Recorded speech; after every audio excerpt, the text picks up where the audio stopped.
Now, don't forget, it's locomotor mortis, Hermione muttered as Ron slipped his wand up his sleeve. I know, snapped Ron. Don't nag. Back in the locker room, Wood had taken Harry aside. Don't want to pressure you, Potter, but if we ever needed an early capture of the snitch, it's now. Finish the game before Snape can favour Hufflepuff too much. The whole school's out there, said Fred Weasley, peering out the door. Even, blimey, Dumbledore's come to watch. Harry's heart did a somersault. Dumbledore, he said, dashing to the door to make sure. Fred was right. There was no mistaking that silver beard. Harry could have laughed out loud with relief. He was safe. There was simply no way that Snape would dare to try to hurt him if Dumbledore was watching. Perhaps that was why Snape was looking so angry as the teams marched out onto the field, something that Ron noticed too. I've never seen Snape look so mean, he told Hermione. Look, they're off! Ouch! Someone had poked Ron in the back of the head. It was Malfoy. Oh, sorry, Weasley, didn't see you there. Malfoy grinned broadly at Crabbe and Goyle. Wonder how long Potter's going to stay on his broom this time. Anyone want to bet? What about you, Weasley? Ron didn't answer. Snape had just awarded Hufflepuff a penalty because George Weasley had hit a bludger at him. Hermione, who had all her fingers crossed in her lap, was squinting fixedly at Harry, who was circling the game like a hawk, looking for the snitch. You know how I think they choose people for the Gryffindor team, said Malfoy loudly a few minutes later, as Snape awarded Hufflepuff another penalty for no reason at all. It's people they feel sorry for. See, there's Potter, who's got no parents. Then there's the Weasleys, who've got no money. You should be on the team, Longbottom. You've got no brains. Neville went bright red, but turned in his seat to face Malfoy. I'm worth 12 of you, Malfoy, he stammered. Malfoy, Crabbe and Goyle howled with laughter, but Ron, still not daring to take his eyes from the game, said, You tell him, Neville. Longbottom, if brains were gold, you'd be poorer than Weasley, and that's saying something. Ron's nerves were already stretched to breaking point with anxiety about Harry. I'm warning you, Malfoy. One more word.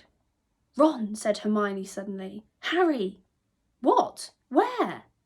Harry had suddenly gone into a spectacular dive which drew gasps and cheers from the crowd. Hermione stood up, her crossed fingers in her mouth, as Harry streaked towards the ground like a bullet. You're in luck, Weasley. Potter's obviously spotted some money on the ground, said Malfoy. Ron snapped.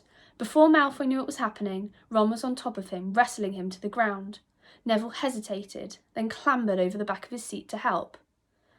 Come on, Harry, Hermione screamed, leaping into her seat to watch as Harry sped straight to Snape. She didn't even notice Malfoy and Ron rolling around under her seat, or the scuffles and yelps coming from the whirl of fists that was Neville, Crabbe and Goyle. Up in the air, Snape turned on his broomstick just in time to see something scarlet shoot past him, missing him by inches. The next second, Harry had pulled out of the dive, his arm raised in triumph, the snitch clasped in his hand. The stands erupted. It had to be a record. No one could ever remember the snitch being caught so quickly.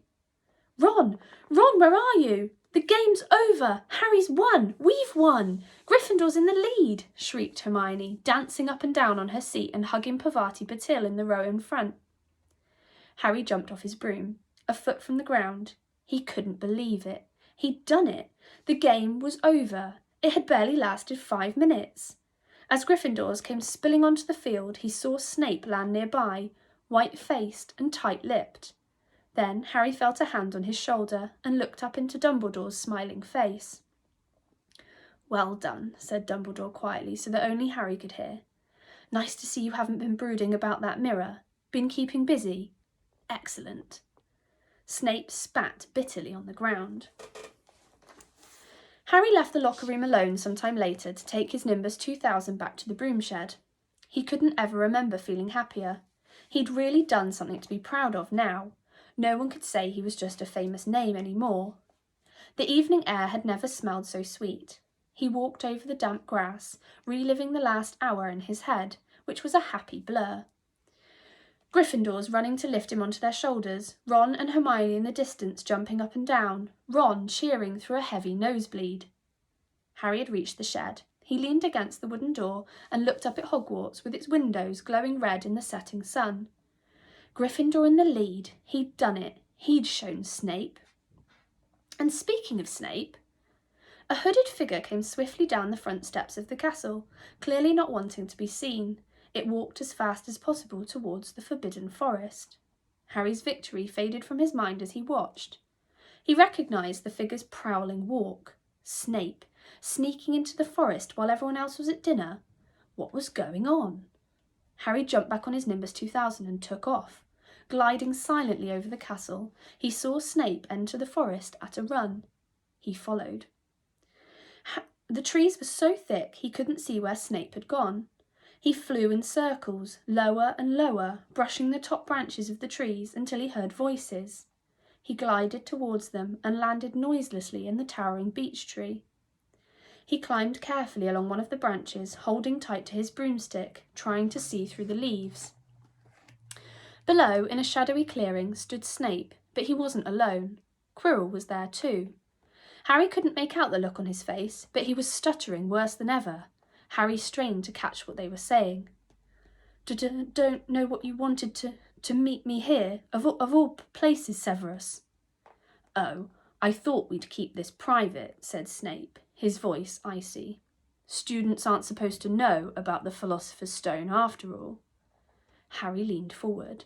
Quirrell was mumbling something. Snape interrupted him. Have you found out how to get past the beast of Hagrid's yet? But Severus, I... You don't want me as your enemy, Quirrell, said Snape, taking a step towards him. I don't know what you... You know perfectly well what I mean. An owl hooted loudly and Harry nearly fell out of the tree. He steadied himself in time to hear Snape say, Your little bit of hocus pocus. I'm waiting. But I don't... Very well, Snape cut in. We'll have another little chat soon when you've had time to think things over and decide where your loyalties lie. He threw his cloak over his head and strode out of the clearing. It was almost dark now, but Harry could see Quirrell standing quite still, as though he was petrified. Harry, where have you been? Hermione squealed. We won! You won! We won! Shouted Ron, thumping Harry on the back. And I gave Malfoy a black eye, and Neville tried to take on Crabbe and Goyle single-handedly. He's still out cold, but Madame Pomfrey says he'll be all right. Talk about showing Slytherin. Everyone's waiting for you in the common room. We're having a party. Fred and George stole some cakes and stuff from the kitchens. Never mind that now, said Harry breathlessly. Let's find an empty room and wait till you hear this. He made sure Peeves wasn't inside before shutting the door behind them, and he told them what he'd seen and heard. So we were right. It is the Philosopher's Stone, and Snape's trying to force Quirrell to help him get it. He asked if he knew how to get past Fluffy, and he said something about Quirrell's hocus pocus. I reckon there are other things guarding the stone apart from Fluffy, loads of enchantments, probably, and Quirrell would have done some anti-dark art spells that Snape needs to break through. So you mean the stone's only safe as long as Quirrell stands up to Snape, said Hermione in alarm. It'll be gone by next Tuesday, said Ron. Hope you enjoyed chapter 13.